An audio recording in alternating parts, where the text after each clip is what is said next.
السلام علیکم. قدرمنو کتونکو د انټرنیټ یا د سمارټ فون نه تقریبا 1000 کاله وړاندې موږ ګورو نو په اسلامي نړۍ کې یو پالیمات یعنی یو موجد یو ریاضیدان چې دی نو هغه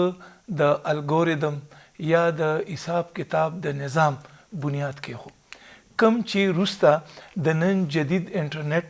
د جدید مصنوعي ذهانت بنیاد وګرځولی شو. نو کله هم چې تاسو نت استعمالوي انټرنیټ استعمالوي سمارټ فون استعمالوي یا د اے آی ټولز استعمالوي نو چې دغه مسلمان موجد دغه مسلمان ساينسدان میتھمیټیشن ریاضیدان چې دی چې هغه هم د نظر اخواني شي او هغه څوک دی هغه دی محمد ابن موسی الخوارزمي او دا الخوارزمي چې دی د دې لیټنایزډ فارم چې دی ا د الګوریدم تاسو به سحر ماښام اورئ وی الګوریدم چې دی نو هغه ماته داسې خلکو چینج کو داسې انفارمیشن راستی او دا راستی او نن تقریبا ټوله نړۍ چې ده نو هغه د حساب کتاب دغه نظام چې دی دغه الګوریدم چې دی نو هغې نه صرف د بدلون طرف ته روانه کړې ده بلکې د هغې رفتار کې فرق راوستی دی هغې ته او د هغې کتنه د هغه بالکل په یو بدل انداز کې زموږ وړاندې ایښې ده. همدغه وجه ده چې دوی ته د الجبرې پلار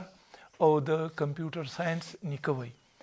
نو نن چې څونه مصنوعي ذهانت کمپیوټر انټرنیټ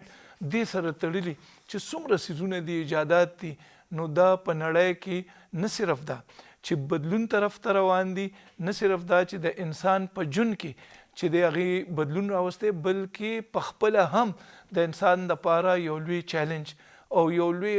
کړمه چې د ستونزه ګرځېدلې ده دې په ډېر څه باندې ډېر اثر اچولی دی خو اعلی تعلیم چې دی کم تعلیم چې په جامعاتو کې نو هغې ته خاص چیلنج چې دی دې وخت کې ودرولی دی. موږ هم تابع کړې ده چې د نن جایزه کې هم د دغه چیلنج جایزه واخلو او موږ وګورو چې د جامعاتو مستقبل چې دی هغه د اے آی سره به څنګه وي څومره دې سره دې ته تکلیف کیدی شي یا دې ته څومره نقصان کیدی شي یا دې ته څومره ترقي ترلاسه کیدی شي یا د اے آی نه دا څومره ترقي اخیستی شي انسان چې دی هغه ته څونه ترقي کولی شي دا ټولې هغه خبرې دي چې موږ په خبرې اترې کول غواړو. زه یم ریاض خان داودزی ما سره په سټوډیوز کې یو ډېر موضوع پینل موجود دی ډاکټر اسرار الله صاحب موږ سره دی د کمپیوټر ساينس ډپارټمنټ ورچوال یونیورسټي هیډ دی دی سره اجاز الله صاحب دی په ایم ساينسز یو مشهور انسټیټیوشن دی او په جدید علومو کې چې دی نو خاص نوم لري دی په هغې کې د کمپیوټر ساينس استاد دی دواړو سره به خبرې اترې هم کوو او ځان به هم ته پوه یو چې د اے آی یا مصنوعي ذهانت چې دی نو هغې دغه جامعاتو ته په مستقبل کې کم چیلنجز او کم شرایط مخکې ایښي دي. ستړي مشي. ډېره مننه جی شکریه تاسو ډېر اسرار صاحب ستاسو د یونیورسټي دغه چې ما شروع کې مو کته نو هسې هغه وخت مو په 2007 کې حکومت ته هم مونږ خپله به هم دا ورته وایي چې یاره دا یو ښه کانسپټ دی او دا پکار دی. نن مونږ ګورو نو دنیا ټوله ورچول ده دنیا کې تعلیم علم ټول ورچول دی. خو دا ما چې کومه خبره وکړه نو د اے آی څومره ټولز چې دي د دې تقریبا روان دي څه مو د پس په 40-50 کال وشي خو دا څومره هایپ او دا څومره عمل دخل چې په زندګۍ کې اوس دی دا یا ښکارېدونه یا به څه وجه وه دا اے آی څه شی دی دا مصنوعي ذهانت وایي څه ته دې زموږ په دې ژوند کې دا دومره تبدیلي دا دومره عمل دخل دا دومره کردار یې څنګه راغلی. ډېره مننه جی تاسو شکریه تاسو موږ ته موقع راکړه د پروګرام کې او دا ډېر اهم موضوع دی یقینا سره ورچوال یونیورسټي موږ د حوالې سره کافي کار کوو لګیا او دا چې کوم چیلنج تاسو ذکر وکړو دا زه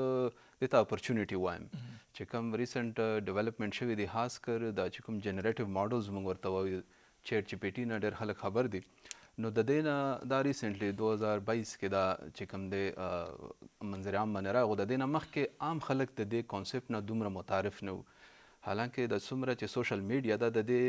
شاته چې کوم الګوریتم تاسو ذکر وکړو د ټول دغه مشین لرنینګ بیسډ الګوریتم به چلیدل چې هغه زموږ ډیټا موږ ته پته یې که نه هغه استعمالوي هغه موږ ته هغسې ایډز رامخته کوي چې هغه کې موږ انټرسټ یي لکه مارکیټینګ د ټوله دنیا په دې باندې چلیده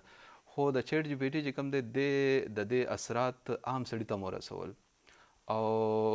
چونکې زموږ موضوع هایر ایجوکیشن یا یونیورسټیانو او کې چې په کوم خو خیر دا هم ښه خبره نو د دې لکه دا چې کوم بیسیکلی د اے آی چې کوم ماډلز دي دا د انسان چې کوم دماغ چې څنګه کار کوي د بیسیکلی د انسان هغه سیستم کاپی کو کمپیوټر کې نو اوس لکه زمونږ انسان په دماغ کې نیورونز مونږ ورته چې بلیونز اف نیورونز دي کنیکټډ دي چې ماشوم پیدا شي هغه ورو ورو چې څه ګوري هغه ډیټا د سنسز کلیکټ کوي هغه سره دی ورو ورو سمجھ بوج حاصلېږي دغسې د کمپیوټر هغې کې نه یو آرټیفیشل نیورل نیټورک مونږ ورته وایو هغه ډېر زیات هغې کې هم دغسې بلیونز اف نیورون یو غټ سیسټم وي نو هغه د ماس لیول انټرنیټ لیول ډیټا باندې هغه ټرین شوی دی چې پورا انټرنیټ کې تقریبا څومره ډیټا ده هغه ته فیډ شوې ده نو هغې بیس باندې هغه خپل چې کوم لرنینګ هغه کړی دی نو اوس چې ته هغه نه څه قسم ته سوال کوې نو یو داسې سیستم تا ته مخې ته راغلی دی چې هغه د تقریبا د هر شي ایکسپرټ دی او یو لکه د دې سره ډېر اپورچونیټیز ما درته وویل لکه یو اسسټنټ هم هر سړي ته میلاو دی تا ته څه مشکل وي ته د هغه نه هیلپ اخیستی شي صحیح ګایډنس اوس روشانتي مونږ خپل مزل روان کو مطلب دا دی چې تاسو په خپل یو اداره کې کار کوئ په یو اداره کې چې یو تن کار کوي اوس موده تیر شي او دغه د پاره بل تن راشي نو هغه هم تریټن فیل کوي او یار اوس خو دې رالو که زه لږه خوا دې خوا کوم نو دی به زما زیو نیسي نو د اے آی جاب ډسپلیسمنټ چې دی په هغې هم وروسته خبرې کوو روان یو چې کله د چیلنجز اجاز ستاسو خو اداره چې ده نو هغه یو فارورډ لوکینګ اداره ده مونږ دا وایو چې اے آی څنګه مونږ مصنوعي ذهانت هلته د هغې څه رول دی Thank you so much, sir. Actually, I am sciences کې خو مونږ اے آی باندې ډېر زیات لکه زمونږ چې کوم فیکلټي ممبرز دي نو ډفرنټ اے آی کورسز مونږ لانچ کړل دي او د هغې نه علاوه مونږ ډفرنټ پروګرامز لکه کرنټلی زمونږ سره آی ایم ساینسز کې بی ایس ان آرټیفیشل انټیلیجنس زمونږ سره یو پروګرام اپر کېږي په هغې کې ډېر زیات سټوډنټس چې دي نو لکه کرنټلی زمونږ سره په اوس چې کوم ایډمیشن شوي نو په هغې کې 5000 to 6000 کینډیډیټس اپیر شوي حالانکې سیټس زمونږ سره صرف 50 سیټس دي نو ډېر زیات خلک انټرسټ شو کوي خاص کر په اے آی کې او هغه لیمیټډ سیټ دپاره موږ ټیسټ کنډکټ کوو ایټا په تھرو او کم سټوډنټس چې هغه ټیسټ کوالیفای کړي نو هغه زموږ سره بیا انرول شي په اے آی پروګرام کې نو نور یونیورسټیانو هم په کې پی کې اوس اے آی پروګرامز شروع کړل ځکه چې د هغې د اهمیت نه څوک انکار نشي کولی هغه که هر یو ډومین دی موږ سره هغه که ایجوکیشن سیکټر دی هیلث سیکټر دی دې نه علاوه که بینکینګ سیکټر دی یا ایون که موږ سوشل میډیا ته راشو نو ټول بیس دی په اے آی باندې او په هر صورت کې هر یو ادارې دا کوشش کړی دی چې اے آی اډاپټ کړي او د هغې د اډاپټیشن نه بغیر پاسیبل نه ده چې کومه یو اداره کامیابۍ طرف ته لاړه شي نو د دې د وجې نه موږ یو بل پروګرام هم لانچ کړی دی بګ ډیټا انالیټکس په نوم باندې داسې نور نوي پروګرامز چې څومره دي نو موږ د هغې دپاره کوشش کوو او هغه د هغې د امپلیمنټیشن پلین لرو نو کله چې مونږ وایو چې اے آی از فیوچر نو مطلب مونږ حق بجانب یو چې دا خبره کوو ښه خو چې هغه کوم ځای ته مونږ راته غوښتو یې تر ورسېدو مطلب دا دی چې اے آی دا خو ایز ا سبجیکټ دی دغه وکړو اے آی چې دی نو هغه چیلنجز هم مخې ته ایښي دي او په دغه ټولو کې د ټولو نه غټ چیلنج چې دی نو هغه اعلی تعلیم ته چې یو وار یې لږ په دې پوه شي چې اس داسې لیکلی شي ام داسې لیکلی شي او دی دا چیټ باټ ته ورکولی شي نو دته بیا د استاد ضرورت یا کم شي او انډیویژول لرنینګ چې دی نو هغه دته اویلیبل شي زمونږ چې کوم موضوع ده نو هغه هم دغه دا چې تعلیمي ادارو ته د اے آی ډېر غټ چیلنج نو تاسو څه وایي چې دا چیلنج دی ایگزیکټلی زه بلکې لکه دې ته اکثر خلک وایي چې اے آی چې کوم دی تھریټ ته تھریټ ټکې لږ نیګیټیو پرسپشن لري ونس اگین لکه دا فورس ملټیپلایر دی چې کوم ټیچرز دي که هغه لکه ځان اپډیټ نه کړي او د ټیکنالوژي کې چې کوم چینجز راځي د سره وخت سره د ځان اپګریډ نه کړي خپل لرنینګ د ټولز باندې لکه سټوډنټان یوز کوي نو زموږ د ټیچرز دپاره دا لکه یو غټ په دې لحاظ سره دی چې میجارټي شاید ټیچرز عمره په د ټیکنالوژي کې دومره مخته نه لاړ چې څومره سټوډنټان لاړي نو که دا وروستو پاتې شو نو اټ مینس چې هغه ټیچرز ته به زیاته مسله وي او بلکې د ایز ا فورس ملټیپلایر په طور باندې استعمالولی شي د خپله هم دغه الګوریتمز نه هیلپ اخیستل شي خپل کانټینټ بهتر طریقې سره ډیلیور کولی شي چې کم مخکې سړي ته مشکلات هغه کافي حد رسې سهولت هم پیدا کوي. او دې کې اکثر دا خبره کیږي چې ټیچرز چې دي مطلب ټیچر سره ریلیټډ ډیر مسایل لکه د وخت پابندي د بیا د کلاس راتګ بیا که څه سیمینار کې دلوي هغې کې ناسته خو د اے آی داسې ماډلز دي چې هغه تا ته 24 hours اویلیبل هم وي او څه درته ویم نه د وخت پابندي هم نه غواړي نو دا رښتیا خبره ده. د اعجاز نه د دې تپوس کول غواړم چې اعجاز صاحب په یونیورسټو کې خاص کر کې چې کوم د ایم ایس لیول خلک دي د ایم فل نو د هغوی په ازیرو کې وی فرق راغلی دی. هغوی د چیټ جی پی ټي نه یا د نور ماډلز نه یا د نیټ نه هغوی هغه هیلپ لي او اکثر وی چې بس و ټیچر هم دا ښي او ماته هم دا. ایکچولی اصل مین مقصد کرنټلی چې سټوډنټس دغه کوي نو لکه چیټ جی پی ټي یوز کوي یا اے آی ټول یوز کوي نو د هغې مین پرپز دی پروډکټیویټي چې خپله پروډکټیویټي انکریز کړي یا په شارټ ټایم کې ډېر غټ کار وکړي. د هغې بیسک گول دغه وي چې یو اساینمنټ چې دی نو هغه په لیمیټډ ټایم کې وکړي. دا اوس ډیپینډ کوي په لکه چې آیا ته صرف چیټ جی پی ټي باندې یا دغه ماډل باندې کمپلیټ یو اساینمنټ ډیولپ کړي په هغې کې ستا خپل تھینکینګ پروسس نه انوالو نو دا یو ډېر یو غلط امپریشن غورځوي چې ما ته کمپلیټ پروجیکټ کمپلیټ کا کریټیویټي کم شي خپل کریټیویټي یا تھینکینګ نه انوالو نو دا زما په خیال یو ټیک خبره نه ده. ادروایز که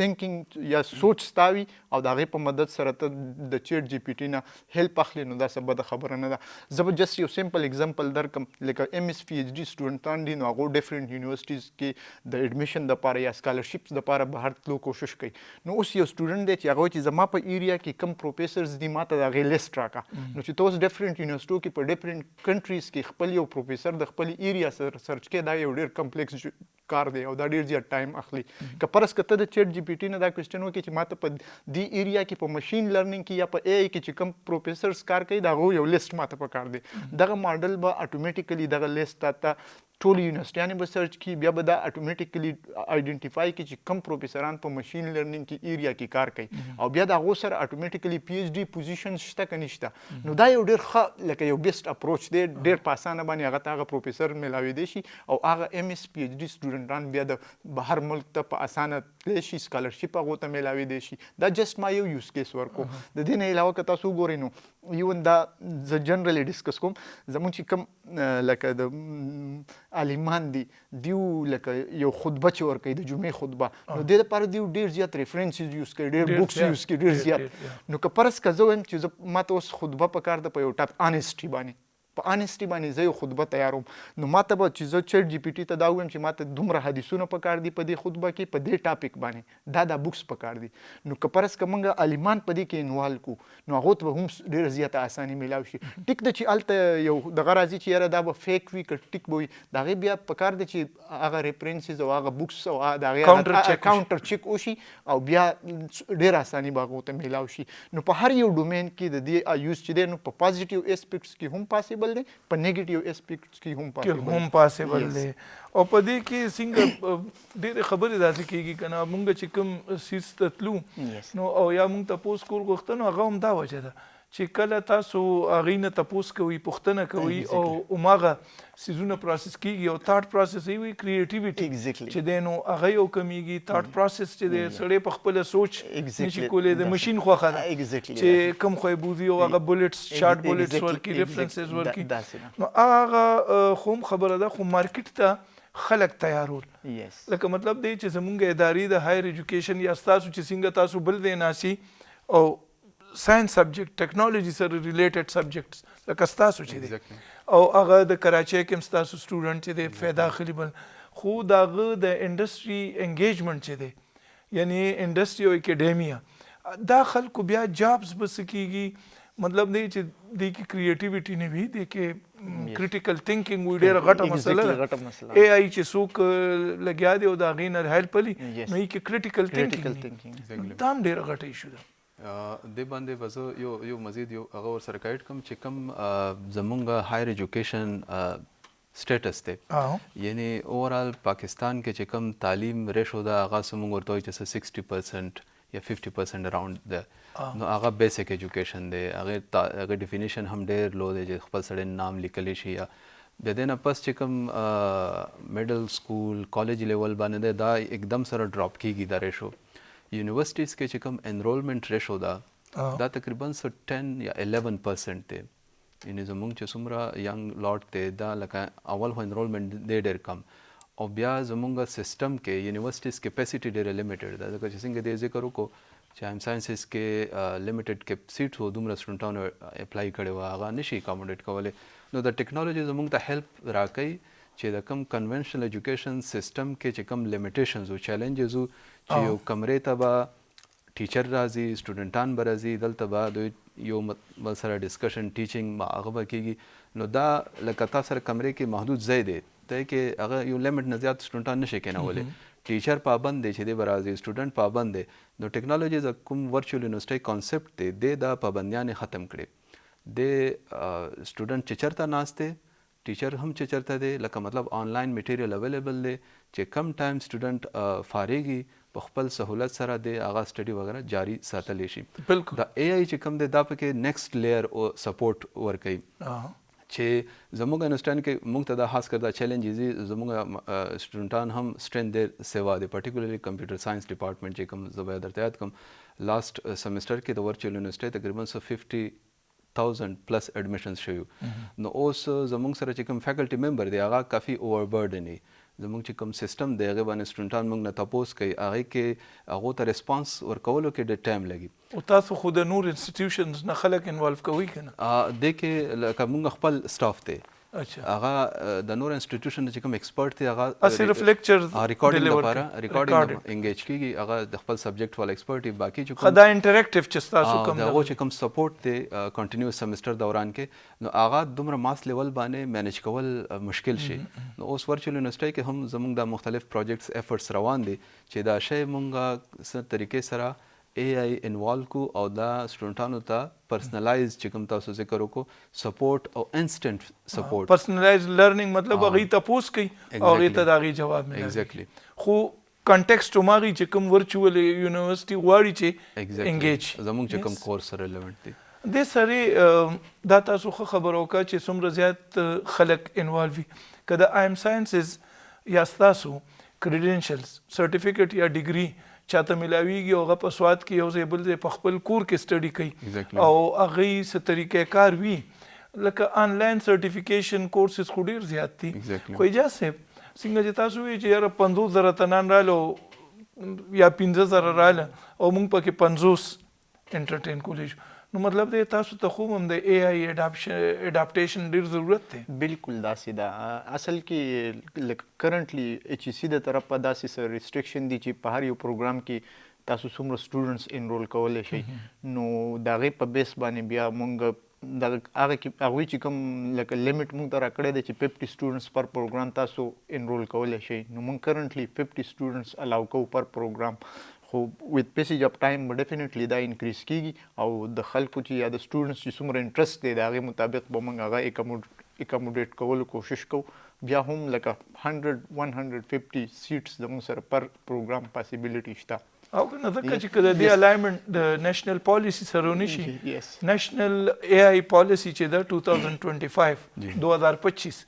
نو په هغې کې دا دي چې 1 ملیون تنانو ته به دوی ټریننګ ورکوي او هغه هم نان آی ټي پروفیشنلز ته په آی ټي کې نو بیا به دا څنګه کېږي دا 1 ملیون به کوم یس دې سره به زه ایډ کړم لکه موږ سره صرف ډیګري پروګرامز نه دي دې نه علاوه ډیفرنٹ کولیبریشن زموږ لکه د آی ټي بورډ سره ډیفرنٹ کولیبریشنز باندې پروجیکټس روان دي نیشنل آی ټي بورډ سره نو دا لوکل پروینشل چې کوم آی ټي بورډ دی پېښور نو هغوی څه پروجیکټ شروع کړل دي کرنټلی موږ په ویب کې سټوډنټس ته ټریننګ ورکوو د هغې نه علاوه د بنو قابل سره زموږ پارټنرشپ باندې بنو قابل والا چې الخدمت والا هم څه پروګرام شروع کړي نو په اے آی کې سایبر سیکیورټي کې هم موږ د هغو سره سټوډنټس انرول دي او ډیفرنٹ سرټیفیکیشنز په هغې کې سټوډنټس انګیج دي ځکه چې د ډیګرۍ نه علاوه نن سبا ضروري خبره دا ده چې سټوډنټس سرټیفیکیشنز هم وکړي په هغې کې انټرنیشنل سرټیفیکیشنز هم انوالو دي لوکل سرټیفیکیشنز هم انوالو دي دغه د 6 months پروګرامز وي یا 4 months پروګرام وي شارټ ټرم وي خو سکل بیسډ وي او څنګه چې تاسو ته پته ده چې لکه هغه تیوري اپروچ نن سبا ختمېدو طرف ته روان دی او خلک انټرست دي چې سکلز یې زده کړي او د مارکیټ ډیمانډ هم دی سکل یو فل فلیج کوېسچن تاسو ته مخکې Yes. بل دا دی چې ما اسرار صاحب دا اے آی کریکولم چې دی لکه ستاسو مکسر د ګورم نو دوی خو اوس چینج کو یا اسلامیه کالج یونیورسټي کې هم اے آی په انجینیرینګ یونیورسټي کې هم د اے آی کریکولم چې دی نو هغه په څنګه عام یونیورسټو کې ای وی چې په هر کلاس کې ناٹ اے آی ایز ا سیپریټ سبجیکټ ای وی چې بس دا په کار د چې شروع نه په سکولونو کې دا په کریکولم کې شامل شي دغه نېشنل پالیسی هم دغه انکریج کوي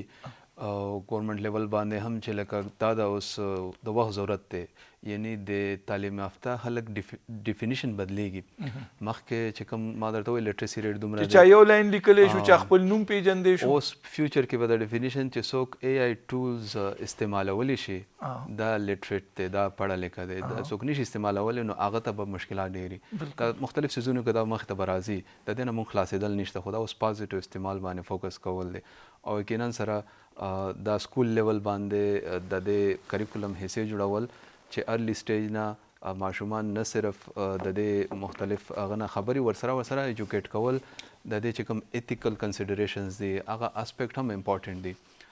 خاص کر زموږ چې کوم د موبایل استعمال شو لکه سکول لیول باندې چې کوم ډاکټرز وایي ینګ جنریشن کې پرټیکولرلی چې کوم کډز دي دا ډېر لکه د دې منفي اثرات هم ماشومانو باندې نو هغې حوالې سره پیرنټس او ټیچرز دواړو ایجوکیشن او کوچینګ او د اویرنس مختلف پروګرامز پکار دي هغه خو پروګرام کې د مرکزی حکومت چې دی نو وی چې زر پی ډي سکالرز چې دي د 2030 پورې درشم پورې دا غي دا خیال دی چې بهر واسطي فل فندډ پروګرام دی نو هغه خو کېږي یا ساورن کلاود هغه وي چې مونږ کنه دا کې ټریننګ دا ډېر سیزونه دي یا په اسلام آباد کې چې دی نو اے آی هب چې د هغې باقاعده اسټابلیش کړی دی خو هغه چې دی د بره لیول خبرې دي دا مونږ چې کومه خبره لکه یو مستري سره زما خبره کېده ما هغې ته وي چې د هایبریډ ګاډي دا دغه چې دی یو کلاسیک ګاډي کې که ولګي نو دا ممکنه ده نو هغه وی چې دی کې خو 80% کار چې دی زه به سوایپ کم انجن هلته به کېدم خو دې کې دا باقي کار د کمپیوټر دی ایکچولی دیٹ واز ناٹ آف دی کمپیوټر اے آی جاب و هغه ارس آنلاین اویلیبل و هغه ګاډي ته اړول که نه نو مطلب دی چې یو خو دا چې دا انډسټري اکیډیمیا انګیجمنټ د دې کولابوریشن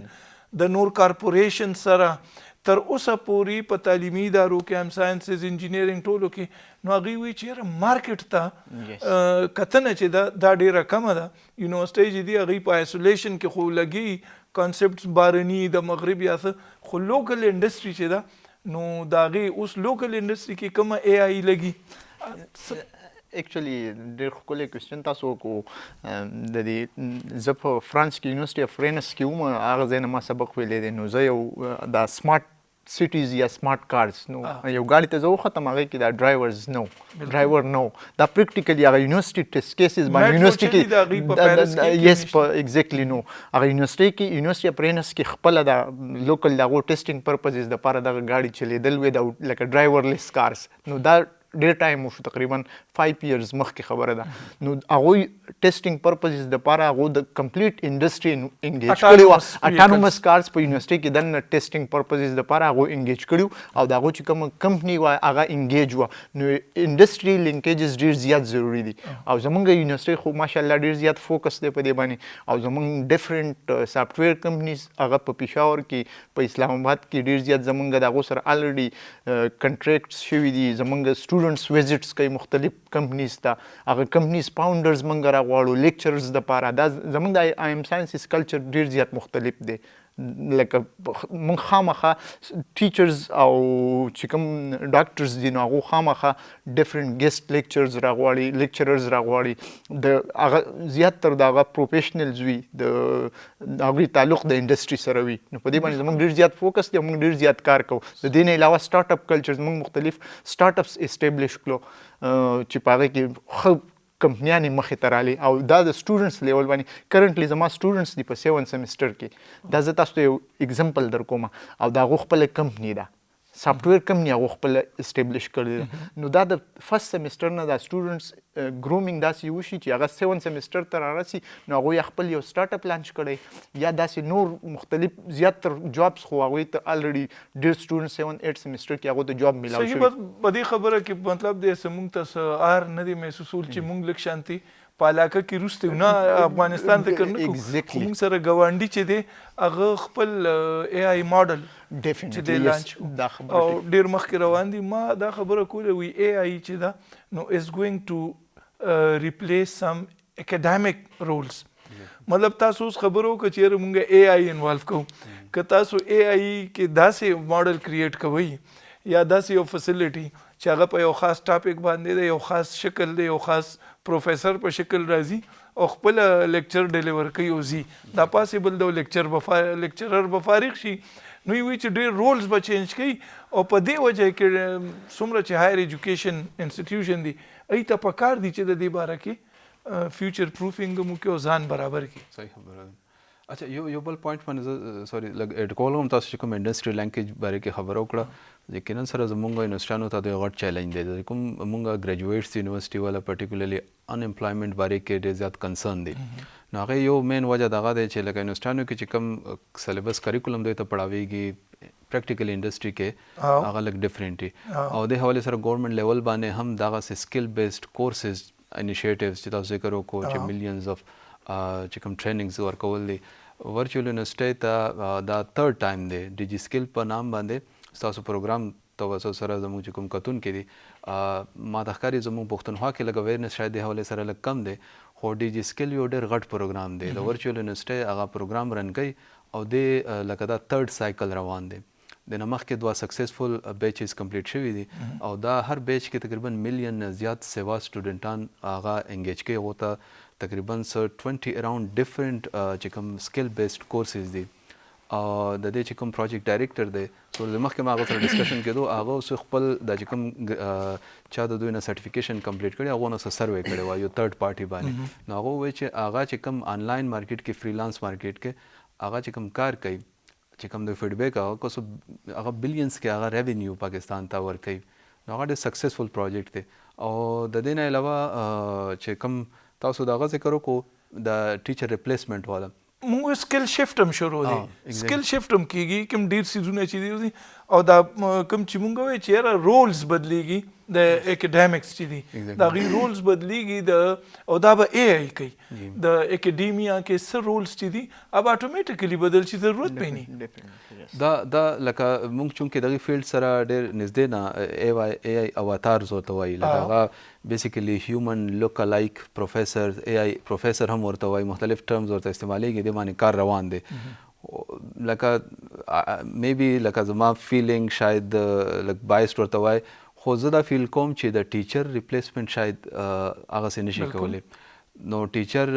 لکه چې کم انګیجمنٹ پیدا کولی کیوراسټي پیدا کولی کریټیکل تھینکینګ دغه کوچینګ چې کم دی د یونیورسيټانو کې چې کم د کلاس روم انوایرمنټ دی پرټیکولرلی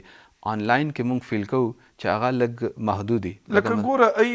د یونیورسيټیز او د ای آی په کنټیکس کې چې کله مونږ خبره کوو نو څنګه چې مونږ وی پرسنلایز لرنینګ هغه لرنینګ کې پرسنلایز دلته اتوماتډ ګریډینګ وشي ایگزیکټلی کنه یا بیا غوي وی چې پروډکټیو انالیټکس مخکې نه پتی چې دا شی سکور داسې راړو نو ډېر سیزونه به منځ نه دي یونیورسيټي په کار دي چې هغوی په اډاپټیبلټي باندې کار وکړي څنګه چې دی وی کنه نو د وختي تاسو خپل خبره کوله چې یاره ایچ ای سی چې دی نو هغوی مست کنسیشنز چې دي ډسټنس لرنینګ ته دې ته ورکوي نو چې هغوی په دې باره کې څه سوچ کوي ایچ ای سی ریسنټلی او ډی ایل پالیسی لانچ کړې ده هغې او ډی ایل پالیسی بیسیکلی اول پاکستان کې علامه اقبال اوپن یونیورسيټي ډېر وخت نه دا ډسټنس بیس باندې پروګرامز چلول بیا 2002 کې ورچوال یونیورسيټي آنلاین بیسډ یو ټیکنالوجي بیسډ یونیورسيټي ورته وایي هغې هم ډېر سکسسفل لکه اوس سره کافي زیات زموږ چې کوم ما درته وویل ګریجویټس چې هغه جاب هم کوي کوم چې کوم فیمیل دي چې کیمپسز ته ټریول نشي کولی چې فاینانشل مسلې یونیورسيټانو لږ فیس هم سیوایي زموږ دا ټول بینیفټس هغه لکه دوی ته اپورچونیټي ورکوي چې خپل ایجوکیشن کنټینیو کړي اوس دا شی ایچ ای سی ایکسټینډ کړو ځکه چې موږ باندې هم برډن ډېر سیوا دی زموږ چې کوم ریکوایرمنټ دی هغه ډېر سیوا دی چې کوم پاپولیشن دی یا کوم یونیورسيټي انرولمنٹ دی ما درته وویل چې تقریبا هغه ریشو ډېره کمه ده، ډېره کمه ده، کیپاسټي هم نشته بیسیکلی. نو دا ODL پالیسی کنونشنل یونیورسيټي هم الاو کوي چې دوی ډسټنس بیسډ آنلاین ایجوکیشن که څوک ورکول غواړي هغه پروګرام هغه هم انیشیټ کولی شي. هغه دپاره دوی خپل ریکوایرمنټ هم دی، پریپیرډنس دی چې هغو سره ټیکنالوژي انفراسټرکچر یې خپل سیسټم یې چې هغه ریموټ لرننګ چې کوم دی هغه یو سپورټ کوي. خو دا خبره هم کیږي چې یاره په پرایمري لیول باندې یا په ابتدایي سطح باندې چې دی نو سټم یعنی د ساينس ټیکنالوژي انجینیرینګ میتھمیټکس د حساب دا سیزونه چې دی مخې ته راشي او دا نور نان ساينس اینڈ ټیکنالوژي مضامین چې دي نو دا لږ کم کړی شي. نو یونیورسټو ته به هغه خلک ځي چې هغوی به ټیکنیکل سایډ باندې او په دې سایډ باندې به مطلب د ای بیا کار زده کولی شي، که انلاین وي که ډسټنس وي، نو په دې باندې هم خبرې اترې کوي بالکل چې دا څنګه دا یونیورسټۍ به دې ته ځان برابر د حوالې سره لکه زموږ چې کوم آرټس سبجیکټ دی، لکه زموږ کلیګ چې کوم دغه فیلډ والا دی هغه دا شی دا سټم والا ټرم چې کوم دی هغه لږ په بده ګڼي، بلکې هغه وایي چې سټم نه دی پکار سټیم پکار دی، د کې منځ کې ای هم پکار دی آرټس دپاره. او آرټس سبجیکټس چې کوم دی دا زموږ د هیومن سوسایټي یو انټیګرل پارټ دی. چې کوم د ساينس والا سبجیکټ دی هغه یو شعر ونه دی چې لکه دا انسان نه مشینان جوړي، نو د هیومن فیلینګ هیومن فیکټر چې کوم دی دا هم ډېر امپورټنټ دی. یو څلور منټه دی په دې خبره کوو، خو خبرې په هیومنټي کې ناو دیر از AI ماډلز یا ټولز چې هغه تاسو د پاره د اردو پښتو شاعري هم کوي. که تاسو ورته وایي چې ما ته په ازادۍ باندې یو ښه نظم ولیکه یا راته یو ښه نعت ولیکه نو هغه هم کوي. مطلب دا دی چې AI چې دا گو چې انسان جوړه کړې ده، خو د انسان دپاره یو ډېر غټ چیلنج دی. نن موږ وایو که نه چې زموږ د ماشومانو باندې غلط اثر کوي، نو که زموږ په کنټرول کې وی خو موږ به ماشومانو نه ساتلې وه. AI تپوس نه کوي، انټری کوي. نو اوس هم موږ وختي دا خبره کوله. اجاز دا د دې دپاره چې دا موږ څنګه وایو چې د ټیچر اویلیبلیټي په ځای د دې چې 50-60 سټوډنټس چې دی هغوی راځي یو خاص دی کې یو خاص ټایم دپاره کښېني انټریکټ کوي. اوس خو هغه نسل جنریشن هغه نه دی، هغوی که ته شل هم کښېنې شل په شلو موبایل وینخلي. نو ولې نه یو ټیچر چې دی هغه ټولو سره مخاطب شي او په خپل ځای ورسره دغه وکړي. بالکل دا خبره خو ټیک ده، خو د هر څیز خپلې فایدې او نقصانات وي. لکه ټیچر زما په خیال زه یم چې ځینې سنیریو کې خو به د آنلاین ایجوکیشن او دغه ډېر ضروري وي. خو لکه دا ټیچر یوازې دا نه دی چې لیکچر ډیلیور کړي او بس هغه یو سټوډنټ ته کمپلیټ ډایرکشن ورکوي، هغه ته سمت ورکوي، دغه سره دغه کیر کوي او په فیوچر کې دغه سره یو کنیکشن دغه اسټابلیش کیږي. بل چې دا لیمیټډ سټوډنټس چې وي کلاس کې نو دغه څه فایدې دا دي چې هلته سټوډنټ سیریس وي، هغه قسم ایشوز لکه دا څنګه چې موږ وایو سټوډنټ ټیچر ریشو، نو بدقسمتۍ نه پاکستان کې یا سکولز چې دي نو ریسورسز ډېر زیات کم دي، ایون ټیچرز کم دي. اوس دی وایي چې موږ په سکولز کې AI لانچ کوو. ټیک ده دا خو یو ښه اپروچ دی چې AI لانچ شي، خو د هغې دپاره ریسورسز اویلیبلیټي د هغې څه پلان دی. ټیچرز به دیو به AI ټیچر سکول ته اویلیبل کړي که نه. لکه کرنټلی چې زه ایگزسټنګ یونیورسټیز وګورم نو په هر یو یونیورسټۍ کې به د AI ایکسپرټس یا یو وي یا دوه وي، نو آیا دیو به سکولز ته هغه فیسیلیټیز ورکړي، هغه AI ټیچرز به اویلیبل کړي که نه. دا هم یو ضروري د ګورنمنټ دپاره یو چیلنج دی، یو پلان پکار دی چې IT ریلیټډ ټیچر سکولز ته ورکړي. نو د دې په ترو به موږ مخکې دا سیسټم په یو ښه طریقه پروسیډ کولی شو. وی چې د AI سټارټ اپس چې دي، کارپوریشنز چې دي، د ګورنمنټ ایجنسیز چې دي، د دې ترمنځ چې پوره کوارډینیشن او پوره دغه نیشه وي نو تر هغې او دې دپاره د نیشنل پالیسي چې دا خو ده، خو په صوبو باندې او یونیورسټو لیول باندې دې له کار ډېر ضروري دی. ریسنټلی منسټري اف IT طرف نه ګورنمنټ طرف نه دا انیشیټیو د HEC په ترو باندې د باندې موږ اوس هم دا کار روان دی. HEC لاست ایئر هم یو ټیسټ ارګنایز کړو. اسرار صاحب دا داسې موضوع دی چې په دې باندې ډېرې خبرې د رول بدلېدو چې ما وویلې نو ګرانو کتونکو اکثر اوس دا خبره هم کېږي چې لیډس چې دي څنګه چې ډاکټر ناست دي یا تاسو به کتلي هسپتالونو کې د لاس ته لګېدلي او هغه ټوله هیسټري په مانیټر را رواني، نو دغسې فزیشنز چې دي هغوی د هغې رول به هم ختم شي یا به کم شي. بس تاسو به لیډ اچوئ هغې کې او پته لګي چې څه بیماري دی ده او کومه دوی اخیستل درته فوري پکار دي او راتلونکي وخت کې درته کومې بیماری کیدی شي. خو د نرس رول به نه ځي که څوک زخمی شي یا څه شي د هغې پټای کول صفایي کول بیا هغه سره خبرې اترې کول د هغه ای کیو هغه جذباتي خبرې نو دا ټولې دي رولز به هم بدلیږي خو مونږ زمونږ تیاری څنګه دی ما ته اوس هم یاد دي چې په 2007-8 کې د ان پی حکومت دلته او دا خبرې کېدې چې مونږ ته حق پکار دي مونږ ته پکار دي چې د حجرو کې مونږ د انټرنیټ تنظیم وکړو او داسې رو دا نسل چې دی نو دا مونږ د آی ټي ته او آی ټي ریلیټډ چې څومره تعلیم دی یو نصاب دی چې هغه عام شي نو دا دینه خو خلاصې شته نه څومره چې دې کې ترقي کېږي مونږ به ستاسو وړاندې راځو او دغسې پوهان به راولو تاسو سره به دا خبره کوو زه ریاض دوزی د خپلو مېلمنو د اسرار الله صاحب او د اعجاز الله صاحب او د تاسو نه د ډېرې مننې سره